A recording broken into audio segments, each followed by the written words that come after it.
उपस्थित सर्वे ने हमारा नमस्ते। काटकोपर आर्य समाज की ओर से मैं आप सबका तहे दिल से हार्दिक स्वागत करता हूं। आज का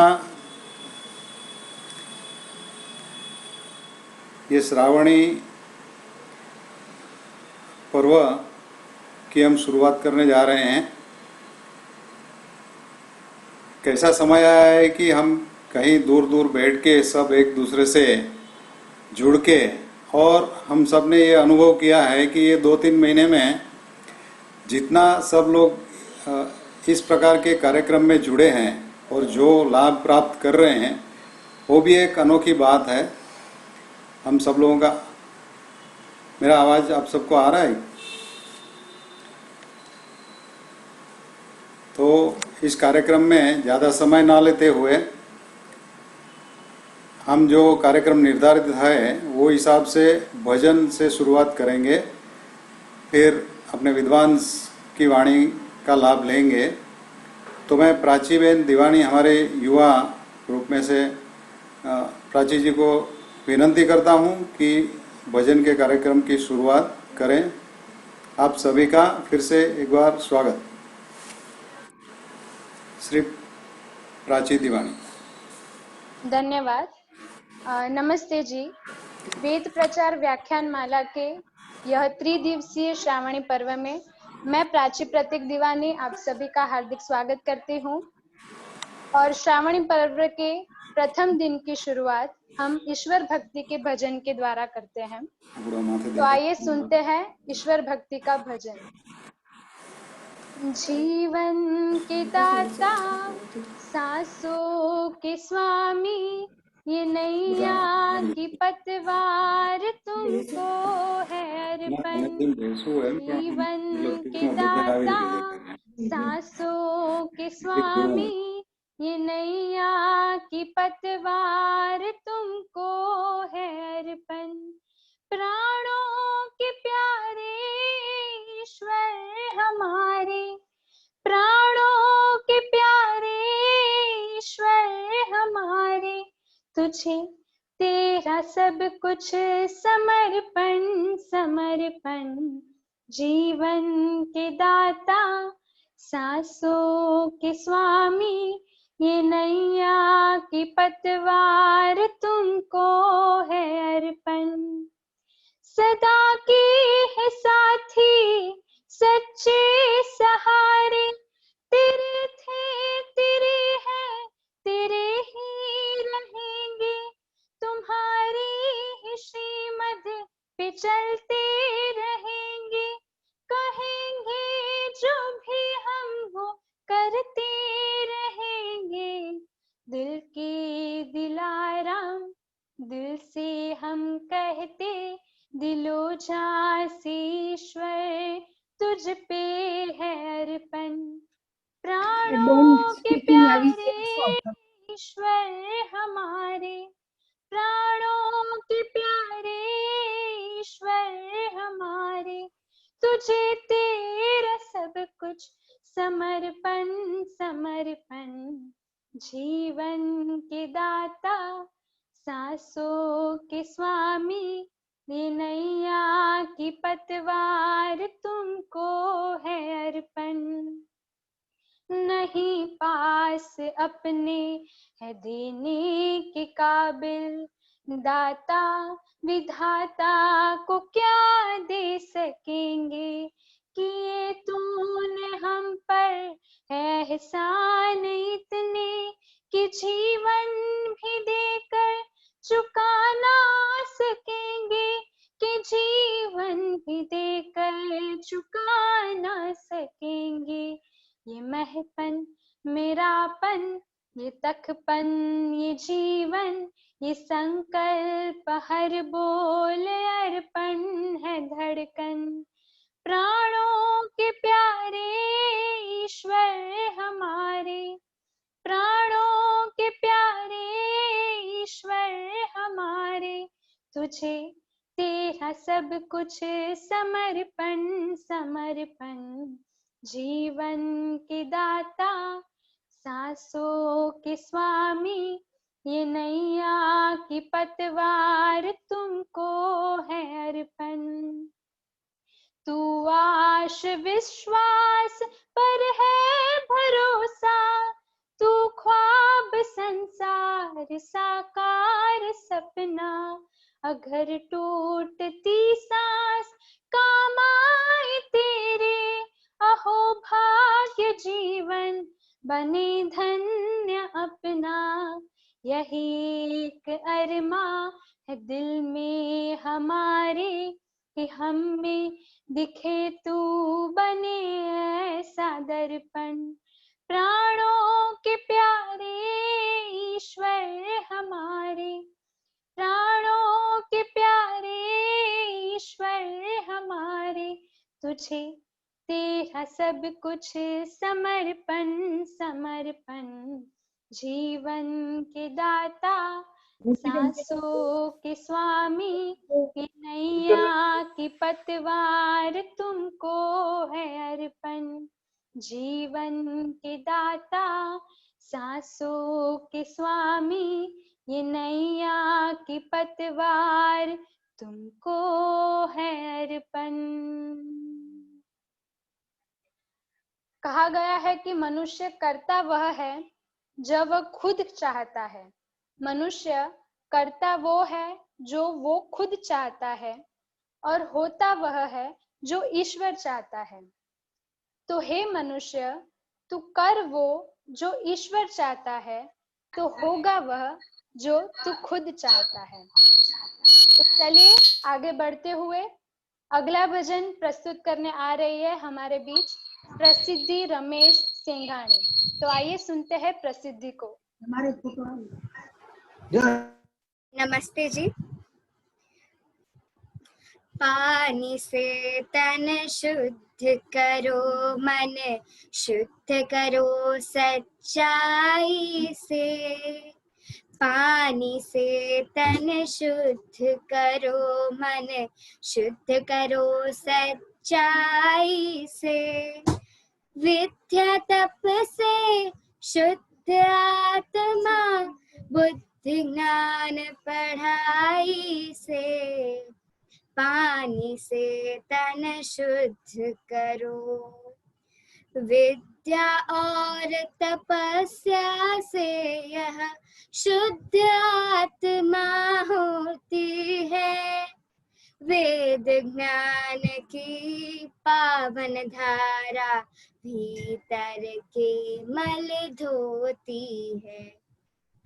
अंदर बाहर की शुद्धि हो, अंदर बाहर की शुद्धि हो। करना काम सफाई से, विद्या तप से शुद्ध आत्मा, बुद्धि ज्ञान पढ़ाई से। पानी से तन शुद्ध करो। बोल चाल में भी शुद्धि हो, शुद्धि सदा विचारों में हो। गुण कर्म स्वभाव में शुद्धि, और सभी संस्कारों में। जीवन शुद्ध बने मेहनत की, असली अनेक कमाई से। विद्या तप से शुद्ध आत्मा, बुद्धि ज्ञान पढ़ाई से। पानी से तन शुद्ध करो। थोड़ी बहुत किसी कारण से जहाँ मलिनता आ जाए, कोशिश करो वहाँ वह ज्यादा देर नहीं टिकने पाए। मन में झाड़ू रोज लगाना, मन में झाड़ू रोज लगाना। बचते रहो बुराई से, विद्या तप से शुद्ध आत्मा, बुद्धि ज्ञान पढ़ाई से, पानी से तन शुद्ध करो। कभी किसी का बुरा न चाहो, तुम जीवन की राहों में। सदा रहो गंगा जल जैसे, सबकी खुली निगाहों में। पथिक लोक परलोक सुधारो, पथिक लोक परलोक सुधारो। जन कल्याण सफाई से, पानी से तन शुद्ध करो। मन शुद्ध करो सच्चाई से, विद्या तप से शुद्ध आत्मा। बुद्धि ज्ञान पढ़ाई से, पानी से तन शुद्ध करो। धन्यवाद। प्रसिद्धि का बहुत बहुत धन्यवाद। और आगे बढ़ते हुए हमारे बीच और एक नन्ही सी बेटी आ रही है, अश्वी विनय सांखला। नमस्ते। आज मैं अरुण जी का भजन गाने वाली हूँ। ओम बोलो ओम, साथी यहाँ कौन, हर सुबह शाम जप लो ओम नाम। ओम बोलो ओम, साथी यहाँ कौन, हर सुबह शाम जप लो ओम नाम। ओम है सबसे बड़ा, उसने जगत है रचा। ओम है सबसे बड़ा, उसने जगत है रचा।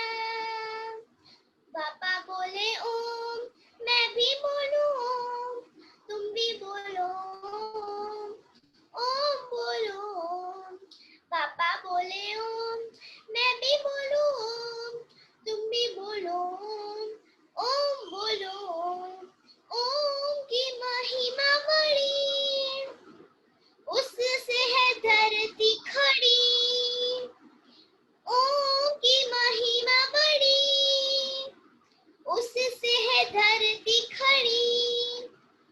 उसने सजाई तारों की लड़ी, उसने सजाई तारों की लड़ी। सब बोले ओम, मैं भी बोलूं ओम, तुम भी बोलो ओम।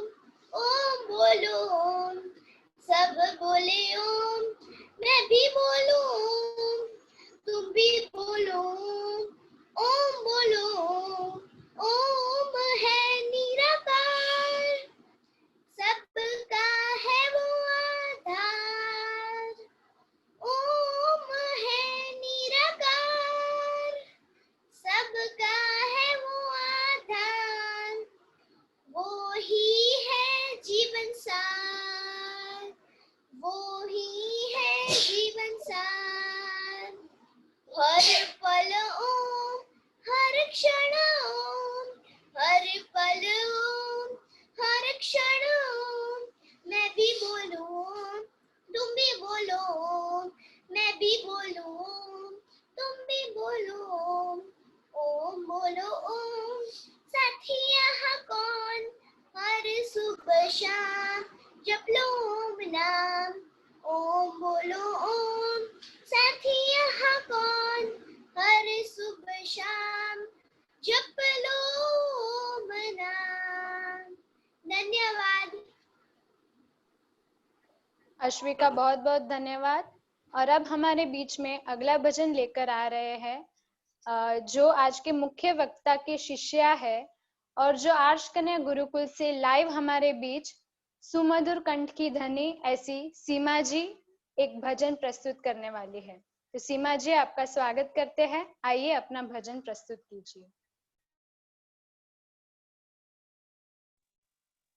ओम जी, सादर सभी को सादर नमस्ते। मैं आप सभी के सामने पारिवारिक संबंधों पर प्रकाश डालने वाला एक गीत प्रस्तुत करती हूँ।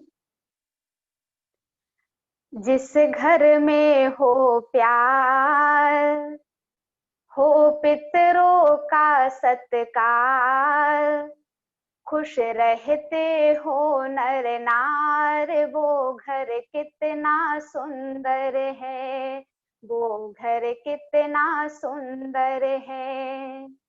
जिस घर में हो प्यार, हो पितरों का सत्कार, खुश रहते हो नर नार, वो घर कितना सुंदर है, वो घर कितना सुंदर है शील और लज्जा जिन देवियों का गहना, है शील और लज्जा जिन देवियों का गहना, इस गहने के मुकाबिल श्रृंगार कोई है ना, इस गहने के मुकाबिल श्रृंगार कोई है ना। क्या काजल क्या पायल, क्या काजल क्या पायल, फीके हैं मोती हार। जिस घर में हो प्यार, हो पितरों का सत्कार, खुश रहते हो नर नार, वो घर कितना सुंदर है, वो घर कितना सुंदर है। जिस घर में यज्ञ पांचों करते हो सारे मिलके, जिस घर में यज्ञ पांचों करते हो सारे मिलके, देते हो सुगंध सबको फूलों की भांति खिलके, देते हो सुगंध सबको फूलों की भांति खिलके। प्रेम वर से चित्त हर से, प्रेम वर से चित्त हर से, बहती हो सुख की धार। जिस घर में हो प्यार, हो पितरों का सत्कार, खुश रहते हो नर नार, वो घर कितना सुंदर है, वो घर कितना सुंदर है। जिस घर में पाप छल की आती ना हो कमाई, जिस घर में पाप छल की आती ना हो कमाई, विष के समान समझे जो संपदा पराई, विष के समान समझे जो संपदा पराई। स्वस्थ तन हो श्रेष्ठ मन हो, स्वस्थ तन हो श्रेष्ठ मन हो, आए ना बुरे विचार। जिस घर में हो प्यार, हो पितरों का सत्कार, खुश रहते हो नर नार, वो घर कितना सुंदर है, वो घर कितना सुंदर है। आपस में जहाँ बोलते सब सत्य मीठी बोली, आपस में जहाँ बोलते सब सत्य मीठी बोली, कटुता का लय कपट की जलती हो जहाँ पर होली, कटुता का लय कपट की जलती हो जहाँ पर होली। सुख वहाँ पर है जहाँ पर, सुख वहाँ पर है जहाँ पर, प्रिय मधुर समान विचार। जिस घर में हो प्यार, हो पितरों का सत्कार, खुश रहते हो नर नार, वो घर कितना सुंदर है, वो घर कितना सुंदर है। जिस घर में हो प्यार, हो पितरों का सत्कार, खुश रहते हो नर नार, वो घर कितना सुंदर है, वो घर कितना सुंदर है। सबको नमस्ते जी। खूब खूब धन्यवाद सीमा जी। धन्यवाद श्रावणी जी। पर्व के प्रथम दिन के यह भजनावली सत्र के हम समाप्ति करते हैं और आप सभी ने हमें यह मौका दिया और बहुत प्यार से हमें सुना, इसलिए आप सभी का हम आभार व्यक्त करते हैं। और जिन जिन ने आज भजन प्रस्तुत किए हैं उन सबको मैं धन्यवाद करती हूँ। और आगे की श्रृंखला के लिए मैं जयाबिन प्रेमजानी जी को विनंती करती हूँ कि वो आगे का दौर संभालें। जया जी, धन्यवाद।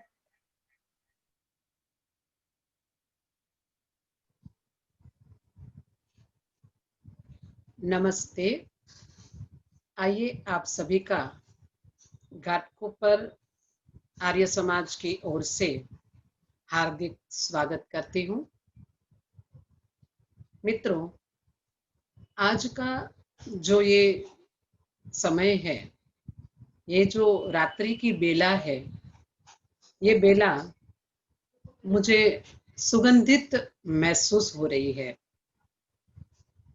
हमारे घाटकोपर आर्य समाज की शान हमारे युवा और बच्चों ने बहुत अच्छे से कार्यक्रम प्रस्तुत किया है। इनका अभिनंदन करती हुई, इन बच्चों का स्वागत करती हुई, प्राची का धन्यवाद करती हुई और गुजरात की पवित्र भूमि से हमारी प्यारी बिटिया ब्रह्मचारिणी सीमा जी का भी।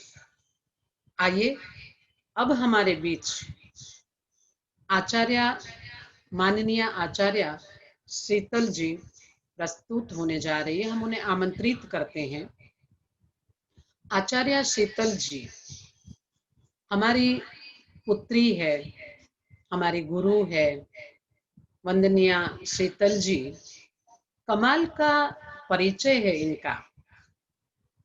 मित्रों, कोई बीडीएस कर लेता है अहमदाबाद की गवर्नमेंट हॉस्पिटल से, और बीडीएस करके मुझे ऐसा विचार आ रहा था कि जैसे ट्रेन पटरी पर होती है और कैसे अचानक से पटरी बदल देती है और हमें मुसाफिर को पता भी नहीं चलता, जर्क भी नहीं आता और ट्रेन पटरी बदल देती है। पता नहीं आचार्य शीतल जी ने ये मेडिकल फील्ड की पटरी से कैसा चेंज लाया कि शिक्षाचार्य हो गई, व्याकरणाचार्य हो गई, निरुक्ताचार्य हो गई, दर्शनाचार्य हो गई। कमाल कर दी। हम सभी का परम सौभाग्य है कि इस रात्रि की बेला में गुजरात की भूमि, जो विश्व प्रसिद्ध भूमि है, आर्यवन रोजड़ गुजरात, और वहां एक शाखा फूटी, एक ब्रांच निकली और उसी गुजरात की आचार्य शीतल, डॉक्टर शीतल जी आचार्य बनकर यहाँ, क्या कहूँ मैं, शब्द नहीं मिल रहा है मुझे, लेकिन आर्ष कन्या गुरुकुल आर्यवन में, आर्यवन आर्ष कन्या गुरुकुल की आचार्य की भूमिका आप निभा रही हो। आइए हम आचार्य जी का लाभ लेंगे और हमारा घर, हमारा गृहस्थ जीवन यज्ञ कैसे बने, इस विषय को लेकर हमारे बीच आ रही है। हम सभी की ओर से नतमस्तक आचार्य शीतल बेना, आपका हम स्वागत करते हैं। आचार्य शीतल जी।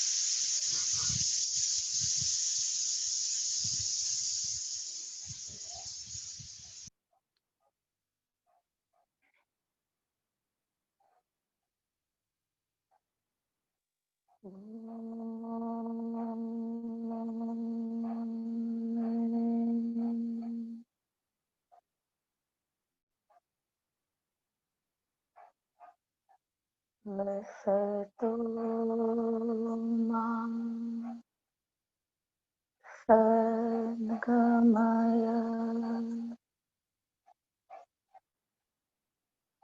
तमसो मा ज्योतिर्गमय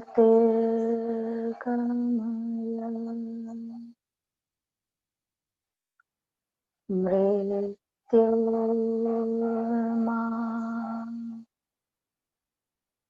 अमृतं गमय।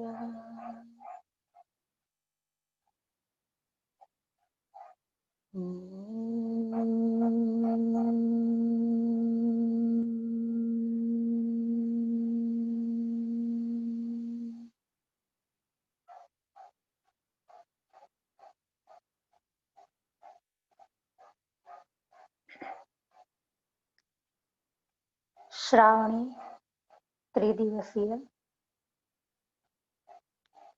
वेद प्रचार प्रवचन माला के इस वेबिनार में उपस्थित सभी परोक्ष श्रोतागण, पहला अनुभव है परोक्ष श्रोताओं के सामने बोलने का,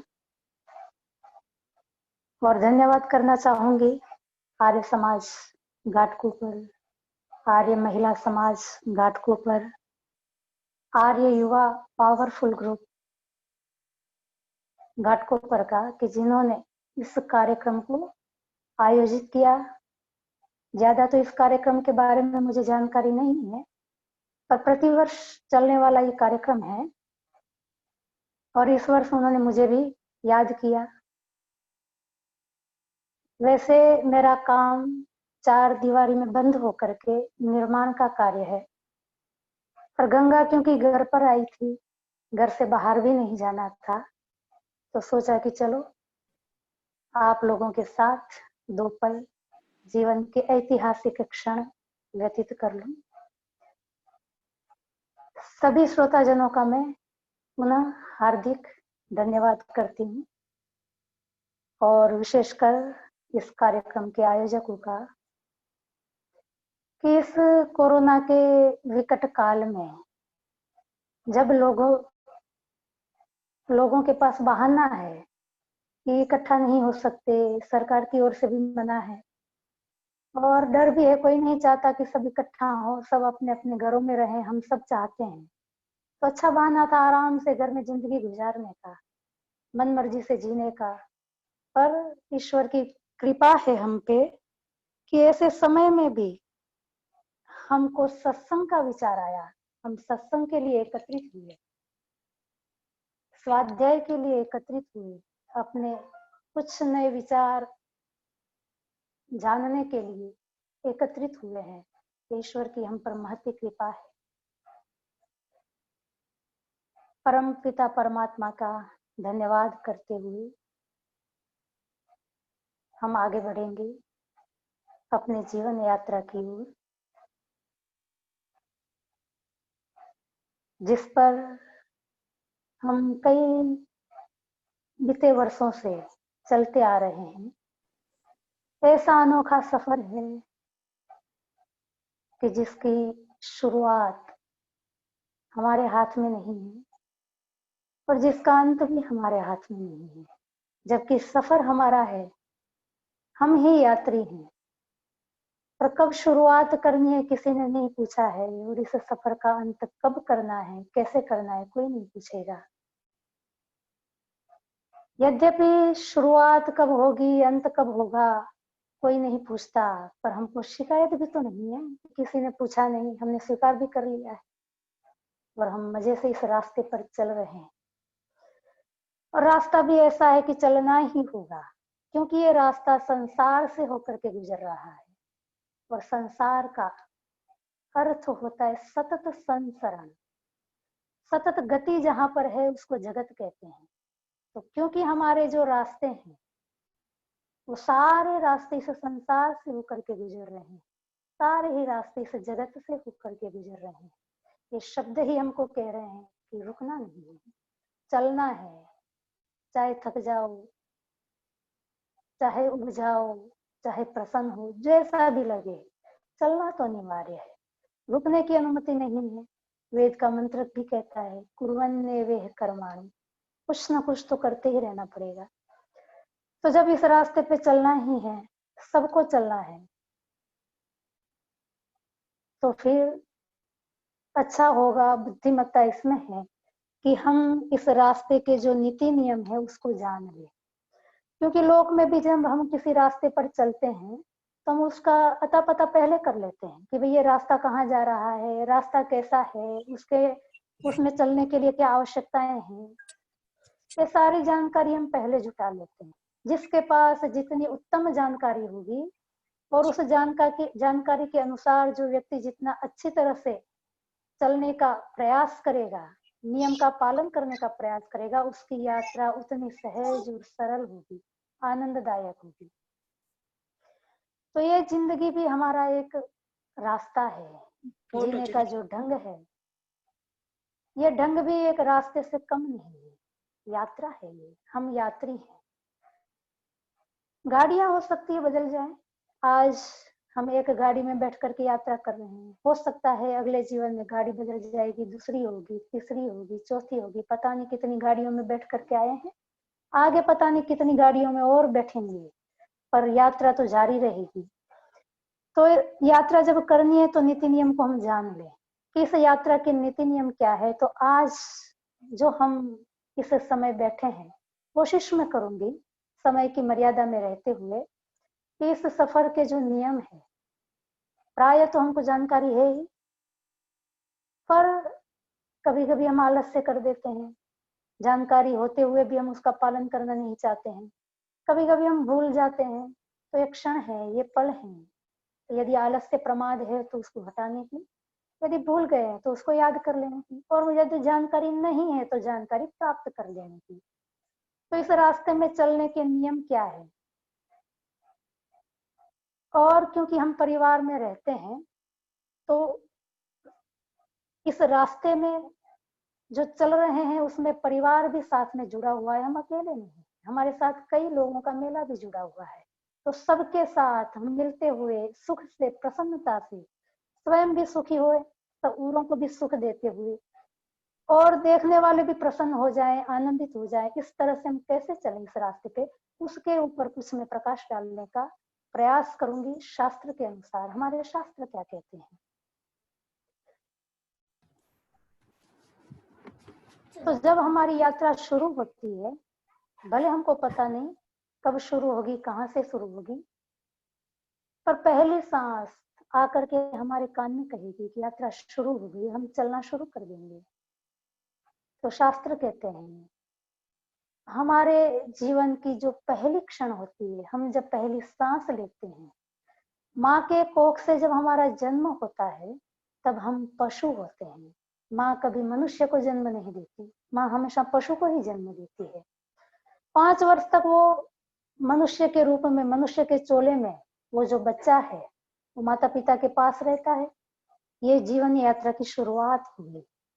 5 साल के बाद फिर पिता उस पशु को लेकर के, गुरुकुल की पहले परंपरा चलती थी, अब स्कूल कॉलेज यूनिवर्सिटी की हो गई है, तो गुरुकुल में आचार्य हुआ करते थे, अब स्कूल में शिक्षक हुआ करते हैं। तो आचार्य रूपी खंभे के साथ, खूंटे के साथ उस पशु को बांध देता है और अपने घर जाकर निश्चिंत हो जाता है। अब वो पशु खूंटे से बंधा हुआ है, आचार्य उसका खूंटा है। पशु जब खूंटे से बंध जाता है तो खूंटे के इर्द गिर्द ही घूम सकता है, उसको और कहीं जाने का अवकाश नहीं। वो आचार्य के गर्भ में, आचार्य के नियम व्यवस्था में, उसमें ही चलते हुए अपने 25 साल की आयु व्यतीत करता है।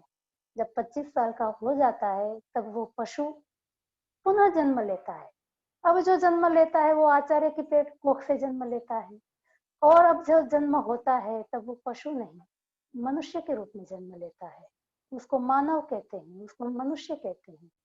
जैसे ही वो आचार्य के कोख से पैदा होता है, मनुष्य के रूप में जन्म ले लेता है, तत्काल उसके सामने 2 विकल्प आ जाते हैं। उसको चुनाव करना होता है, अनिवार्य है, कहीं छूट नहीं है, 2 में से कोई एक चुनाव तो करना ही होगा। कौन से 2 विकल्प हैं? 2 रास्ते हैं, क्योंकि यात्रा है, जीवन है, हम यात्री हैं, सफर पे चल रहे हैं, तो आगे 2 पड़ाव, 2 रास्ते हैं। एक पे लिखा है मेले में यात्रा, दूसरे में लिखा है अकेले में यात्रा। चुनाव करें, मेले में चलना है कि अकेले में चलना है। रास्ते दो हैं, चुनाव अनिवार्य है। मेले वाला जो रास्ता है उसमें थोड़ा आकर्षण है, उसमें थोड़ी चकाचौंध है, रास्ता थोड़ा चिकना चुपड़ा है, वहां पर मौज मस्ती है, आनंद की लोल चल रहे हैं, लोग हमको दिख रहे हैं। और जो अकेले चलने वाला जो रास्ता है वो इतना आकर्षक नहीं है, उसमें कोई मौज मस्ती के साधन दिखते नहीं है, बस सब लोग अकेले अकेले चल रहे हैं। तो सहज व्यक्ति का मन करता है कि नहीं मेले में चलेंगे, क्योंकि वहां आकर्षण है। चुनाव अनिवार्य है, चुनाव हमारा है, हम 100% स्वतंत्र हैं कौन सा रास्ता चुने। चुनाव कर लिया, मेले पे क्लिक कर दी, मेले वाला फोल्डर खुल गया, फिर सामने 4 ऑप्शन आएंगे, 4 रास्ते आएंगे। 4 में से किसी एक का चुनाव अनिवार्य है। एक पे लिखा है ब्राह्मण, दूसरे पे लिखा है क्षत्रिय, तीसरे पे लिखा है वैश्य, चौथे पे लिखा है शूद्र। 4 में से किसी एक को चुनना है। फिर एक चुनाव हमने कर लिया, यात्रा पे चल रहे हैं, चुनाव तो करना ही होगा, रुक नहीं सकती। जैसे ही एक पे क्लिक कर दिया, फिर सामने कुछ फोल्डर और खुल जाते हैं।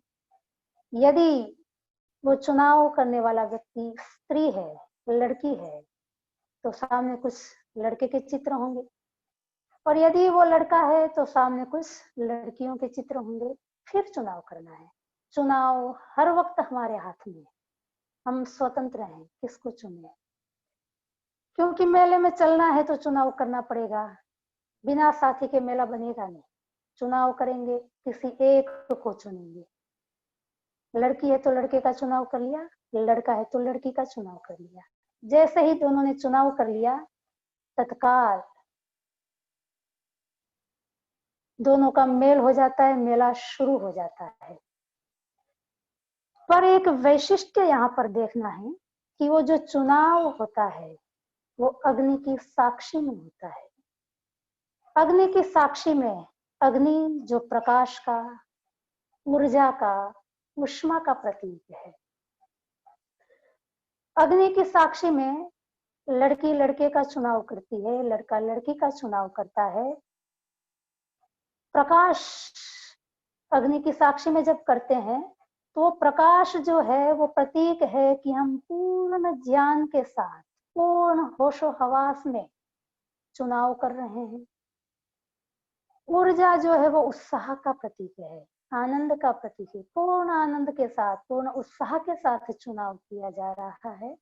और ऊष्मा जो है वो प्रेम का प्रतीक है कि हम प्रेम फैलाएंगे। हम प्रेम बांटने के लिए, प्रेम से जीने के लिए, इस संसार में प्रेम की वृद्धि के लिए अब दोनों साथ में मिलकर के जिएंगे, ये संकल्प के साथ अग्नि की साक्षी में, सभी परिजनों की उपस्थिति में ये चुनाव किया जाता है। जैसे ही ये चुनाव हो जाता है, लड़की लड़की नहीं रहती, लड़का लड़का नहीं रहता, उसके नाम बदल जाते हैं। अब लड़की पत्नी कहलाएगी, लड़का पति कहलाएगा।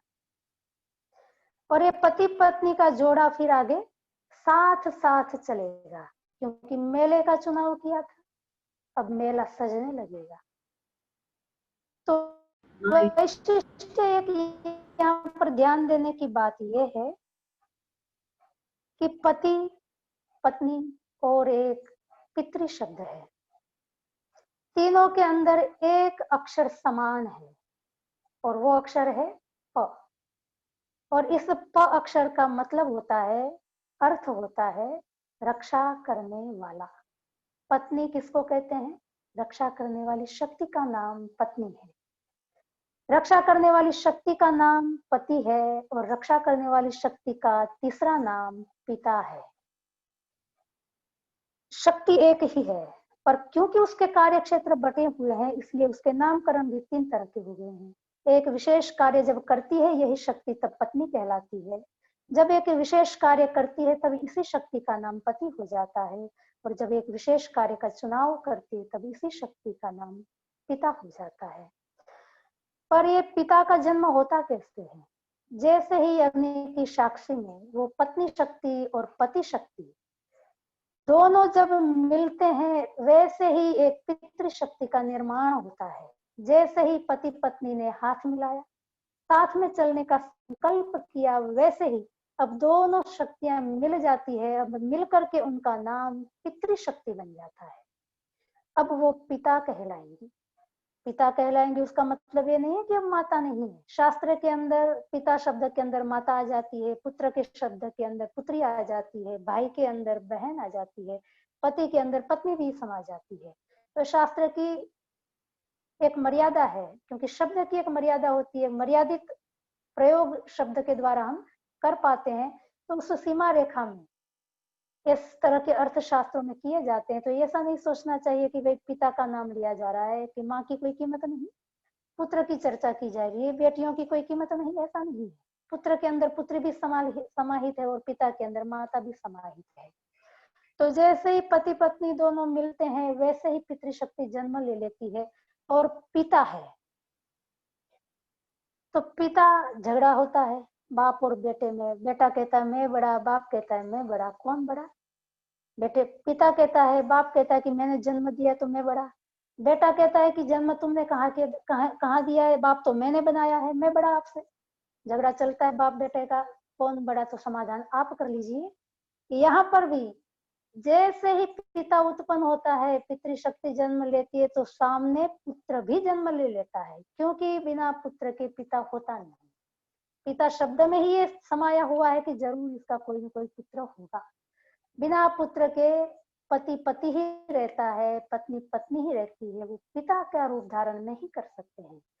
और यदि उन्होंने पिता का रूप धारण किया है तो जरूर उसका कोई न कोई पुत्र होना चाहिए, चाहे औरस पुत्र हो, अपना सगा पुत्र हो, चाहे अपना दत्तक लिया हुआ हो या मानस पुत्र हो, होगा जरूर। पुत्र के बिना पिता का अस्तित्व नहीं है। तो पितृशक्ति जैसे ही जन्म लेती है उसका मतलब है कि सामने कोई न कोई पुत्र भी जन्म ले चुका है।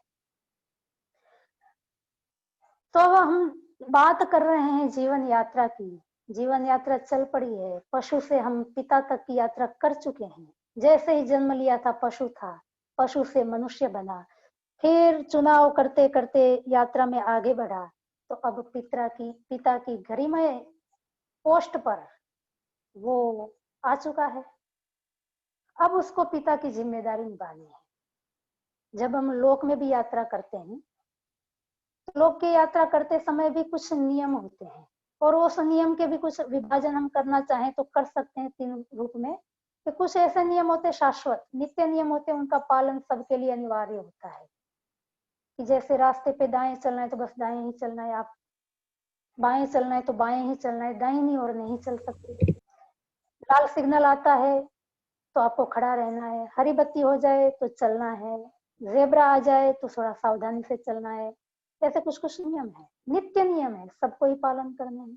कुछ नियम नैमित्तिक होते हैं, जैसे डाइवर्जन आ गया तो कुछ निमित्त विशेष, कहीं एक्सीडेंट हो गया है या तो रास्ते की रिपेयरिंग हो रही है या तो नया रास्ता बन रहा है, तो एक डाइवर्जन होता है, वो नैमित्तिक है, कुछ समय के लिए है। और ऐसे बहुत कम आते हैं यात्रा करते समय। और कुछ ऐच्छिक नियम होते हैं, हम चाहे तो उसका पालन करें चाहे तो नहीं करें। गाड़ी हम 50 की स्पीड पे चलाएं कि 70 की स्पीड पे चलाएं, ऐच्छिक है, हमारी मर्जी है। 4-5 लेन बनी हुई है, एक पे 40 की स्पीड से चलने वाली गाड़ियां चल सकती है, एक लेन पर 70-80 की स्पीड पे चलने वाली गाड़ियां चलेंगी, एक पर 100 की स्पीड से चलने वाली गाड़ियां। अलग अलग नियम है, उसमें हमारी इच्छा, हम किस पे चलना चाहते हैं, ऐच्छिक है। तो 3 तरह के नियम होते हैं, एक नित्य नियम होते हैं, एक नैमित्तिक नियम होते हैं, एक ऐच्छिक को हम काम्य कहेंगे। कामना, हमारी इच्छा के अनुसार, उसको काम्य कहते हैं शास्त्र की भाषा में। तो इसमें जीवन, ये जब हम यात्रा कर रहे होते हैं तो उसमें नैमित्तिक नियम और जो ऐच्छिक नियम है उसका रोल तो बहुत कम होता है। ज्यादातर जो रोल निभाते हैं वो नित्य नियम निभाते हैं। उसका हमको सतत ख्याल रखना होता है, सतत ध्यान रखना होता है। यदि हम चाहते हैं कि हमारी यात्रा आनंदमय हो, पूर्ण सुख और शांति देने वाली हो, हमको भी और औरों को भी, तो हमको नित्य नियमों का पालन अनिवार्य है। नित्य नियमों का पालन हम नहीं करेंगे तो दंड मिलेगा, और नित्य नियमों का पालन करेंगे तो कोई पुरस्कार नहीं मिलता। लोक में हम देखते हैं कि हम रास्ते में उल्टी और बाईं ओर चलते हैं तो कोई हमको थोड़ी ना फूलमाला पहनाता है कि अच्छा आप तो पूरे रास्ते बाईं ओर चले, बहुत अच्छा काम किया, अद्भुत, ऐसा करके कोई हमारा सम्मान नहीं करता है। पर यदि हम सीधे और चल पड़े, दाहिनी ओर चल पड़े, तो दंड जरूर भोगना पड़ता है, तत्काल फाइन भरना पड़ता है। ये नित्य नियम की प्रकृति है। शास्त्र जो हमको नियम बताते हैं, नियम हम पे रोकने के लिए नहीं होते हैं। शास्त्र जो कुछ भी बताता है वो सब कुछ स्वाभाविक होता है, ऐसे ही हमारे जीवन में घटता है, और ऐसे ही हम स्वाभाविक यदि हमारा जीवन होगा तो वो शांति देगा, सुख देगा, सुख देगा। इसलिए शास्त्र जो भी नियम बताता है वो स्वाभाविक होते हैं। जितना स्वाभाविक ये नियम है कि नित्य नियम, रास्ते पे हम उल्टी ओर चलते हैं तो कोई हमारा सम्मान नहीं करता, पर यदि हम सीधी ओर चलने लग जाते हैं अर्थात नियम का उल्लंघन करते हैं तो दंड हमको जरूर भोगना पड़ता है। ये नित्य नियम का स्वभाव है कि नित्य नियम का पालन करने से लाभ नहीं होता है, कोई विशेष उपलब्धि नहीं होती है, पर इसका यदि हमने उल्लंघन कर दिया तो हानि जरूर होगी, हम पर दोष जरूर लगेगा। यही बात हमारी जीवन यात्रा में जब हम सफर कर रहे होते हैं तो ये नियम वहां पर भी इसी रूप में लागू होते हैं। हमारी जीवन यात्रा में भी 3 तरह के नियम होते हैं, कुछ नित्य हैं, कुछ नैमित्तिक हैं, कुछ काम्य है, ऐच्छिक है। जैसे हमारे लोक यात्रा में रास्तों पे चलते समय नैमित्तिक नियम और काम्य नियमों का इतना प्रभाव नहीं होता है, ज्यादा उसका असर नहीं होता है, ठीक वैसे ही हमारी जीवन यात्रा में भी जो नैमित्तिक नियम है और जो काम्य नियम है वो इतना हमको प्रभावित नहीं करते हैं। ज्यादा प्रभावित करने वाले जो नियम है वो नित्य नियम है। इसलिए हमको नित्य नियम तो जानने ही चाहिए, क्योंकि नित्य है, हर क्षण करने के हैं, हर पल करने के हैं, उसमें कोई छूट नहीं है। गलती से भी यदि गलती हो गई तब भी हमको दंड मिलेगा। रास्ते पे चलते चलते यदि कोई कह दे कि भाई मुझे पता नहीं था कि सीधी ओर चलना चाहिए, गलती से मैं गलती कर बैठा, तो उसको छुटकारा नहीं है, फाइन तो भरना पड़ता है। दोबारा गलती मत करो ये उसको सलाह दी जाती है, दंड तो उसको भोगना पड़ता है। वही नियम हमारे यहाँ पर भी काम करते हैं। तो अब हमको जानना है कि जब हम जीवन यात्रा कर रहे हैं तो वो नियम कौन से हैं जिसके बिना हमारी जीवन यात्रा सुखदायी नहीं हो सकती है। इसी नियम को हम सब जानते हैं, सब परिचित हैं। जो नित्य नियम है इसी को ही कहते हैं पंच महायज्ञ। ये नित्य कर्म कहलाते हैं, ये नित्य नियम है, इसमें किसी को छुटकारा नहीं है। 5 ही यज्ञ प्रतिदिन प्रत्येक व्यक्ति को करने हैं, शास्त्रों का नियम है, क्योंकि नित्य है, नित्य में छूट नहीं होती है। 5 यज्ञ के नाम भी हमको पता है। पहला ब्रह्म यज्ञ है, दूसरा देव यज्ञ है, तीसरा पितृ यज्ञ है, चौथा अतिथि यज्ञ है, 5वां बलिश्वरी यज्ञ है। हम अच्छी तरह परिचित हैं। थोड़ा थोड़ा इसका परिचय भी हमको पता है कि किस तरह से इसको करना है। पर विशेषकर यद्यपि नियम तो 5 है, नित्य नियम जो है, पर 5 पर आज मैं चर्चा नहीं करूंगी। आज क्योंकि हमको मेले में चलना है, हमने मेले में चलने का विकल्प चुना है, तो उस रास्ते पर सुख से चलने के लिए, हम भी सुखी रहे, दूसरे लोग भी सुखी रहे, उसके लिए जो सीधा डायरेक्ट कनेक्टेड जो नियम है, सीधा जिसका प्रभाव है, जिसका ज्यादा प्रभाव है, वो है पितृयज्ञ।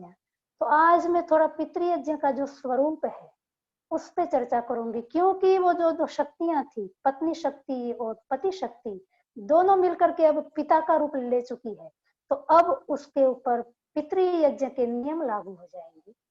तो अब हमको जानना चाहिए कि ये पितृयज्ञ किन नियमों को पितृयज्ञ कहते हैं, क्योंकि एक एक नियम के बंडल हैं, 5 तरह के बंडल हैं, एक एक बंडल का नाम दे रखा है।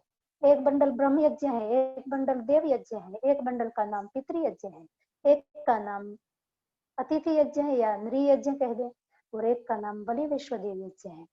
तो आज हम देखेंगे, क्योंकि अब हम पिता की भूमिका में आ चुके हैं, पिता के पद पर आसीन हो चुके हैं, तो हमको पता होना चाहिए कि पिता बनने के बाद पिता का रोल निभाते हुए हमको किन किन नियमों का ध्यान रखना पड़ेगा। इन नियमों का नाम ही पितृयज्ञ है। तो अब मिलकर के हम पितृयज्ञ करेंगे, अपने जीवन को यज्ञमय बनाना है, इसलिए हमको जानकारी होनी जरूरी है। तो फिर हम अपना सफर शुरू करते हैं।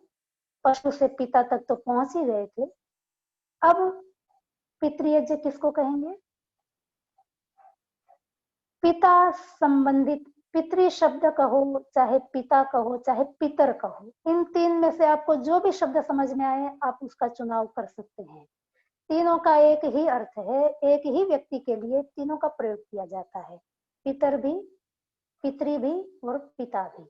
आप जिससे परिचित हैं आप चुनाव कर लें, क्योंकि शब्द जो है पितृयज्ञ उसमें पितृ लिखा है, हम पितृ बोलते हैं, वो संस्कृत की दृष्टि से शुद्ध उच्चारण नहीं है, पितृयज्ञ नहीं कहेंगे, पितृयज्ञ कहेंगे। इसलिए वो जिसको आप पितृयज्ञ बोलते हो मैं उसी को पितृयज्ञ कह रही हूँ। तो वो पितृयज्ञ में पितृ शब्द पिता का वाचक है। तो पितृयज्ञ का अर्थ होता है पिता संबंधित यज्ञ, मतलब तर्पण। पिता संबंधित जो तर्पण है उसको कहेंगे पितृयज्ञ, अर्थात पिता को, पितृशक्ति को जो तर्पण कार्य करने हैं वो सारे कार्य पितृयज्ञ कहलाएंगे और ये नित्य हैं, ये हमेशा याद रखेंगे। पितृयज्ञ क्योंकि ये नित्य नियमों के नाम है, इसमें छूट किसी को नहीं है, चाहे कठिनाई कितनी भी हो। रास्ते पर उल्टी ओर चलने में कितनी भी कठिनाई हो आप सीधी ओर नहीं चल सकते हो, आपको चलना है रास्ते पे बाईं ओर ही चलना पड़ेगा, छूट नहीं है। ठीक ऐसे ही यदि हमने मेले में चलने का चुनाव किया है तो रास्ता तो यही है, मेले में चलना है तो मेले के अपने नियम है, अकेले चलते हैं तो अकेले चलने के भी अपने नियम है, नियम तो उधर भी है नियम इधर भी है, छूट किसी को नहीं है।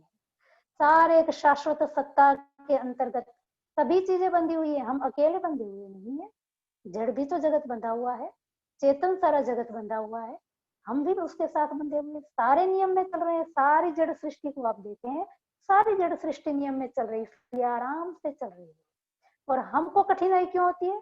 क्योंकि हम नियम का उल्लंघन करते हैं। रास्ते पर भी आप देखो, जो नियम का उल्लंघन करता है कठिनाई उसको ही होती है, जो नियम पूर्वक चलता है, अनुशासन में चलता है, उसका रास्ता अत्यंत सहज होता है, वो आराम से निकल जाता है। तो अब हम देखेंगे कि इस जीवन यात्रा में जब हम पिता की भूमिका में हैं तो हमारे कर्तव्य क्या है, हम कैसे चले जिससे कि हमारा जीवन यज्ञ बन जाए, हम पितृयज्ञ को पूर्ण करने में समर्थ हो पाए। तो पिता कोई और व्यक्ति नहीं है, वही पत्नी शक्ति और वही पति शक्ति जब मिलकर के काम करते हैं तब वो पितृशक्ति के नाम से पहचाने जाते हैं।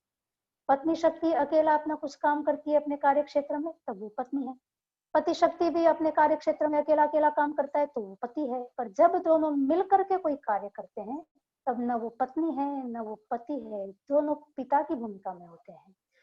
तो अब दोनों को पिता की भूमिका में जो अदा करने के कर्म है, जो कर्म करने योग्य है, वो है पुत्रों के प्रति तर्पण के, क्योंकि यज्ञ तर्पण का नाम है।